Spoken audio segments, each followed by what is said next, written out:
Som a l'Arboçar de Baix, al terme municipal d'Avinyonet del Penedès, a l'Alt Penedès. I aquesta casa d'aquí acull el que s'anomena la Torre d'Ela, torre medieval que temps enrere va esdevenir també o va ser utilitzada com a ajuntament, com a casa consistorial per la gent de l'Arboçar. Una de les coses que s'hi van tractar va ser una crisi econòmica molt forta que hi va haver. I de què va venir aquesta crisi? Doncs tot va ser per culpa de Noè. Noè està vinculat a moltes coses, sobretot a la vinya, i ara és on ens dirigim per explicar-vos el que de tot plegat. El cas és que el senyor Noè va tenir problemes de logística amb la seva barca. I on va anar a parar de tots els possibles llocs del món? Aquí, a l'Arboçar.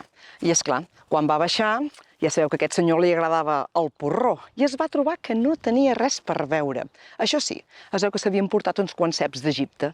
I què va decidir fer? Plantar-los just aquí. Aleshores, la gent de l'Arboçar es dedicaven a tenir cabres, es veu només. Però, al plantar-se els ceps i començar a produir, es van dedicar també a fer vi. Ara bé, el senyor Noè va desaparèixer. Els de l'Arboçar es van quedar. Però Noè no els havia donat instruccions de com tractar la vinya. I al cap de 4 dies, tot allò que havia produït tant de raïm va començar a quedar tan empampolat, tan ple de vergues, de sarments, tan grossa, tota la vinya i tot el cep, que la producció va començar a marmar. Van entrar en crisi, d'aquí ve el tema de la reunió allà a la Torre d'Ela, i van decidir tornar als orígens, a les cabres.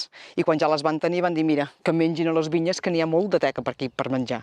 I van començar a menjar-se tot, i això va fer que amb el temps, la temporada següent, els ceps que s'havien pogut buidar, doncs poguessin tornar a generar més raïm. La gent de l'Arboçar diuen que van deixar anar les cabres totes a tombar per la muntanya. Es van tornar a dedicar, ells i tots els del Penedès, a cultivar el raïm i la vinya i a cuidar-la. I jo diria que d'aquí ve que al Penedès tinguem tantes cabres deixades anar per tot arreu. Ja m'enteneu, oi? I és que això també és el Penedès.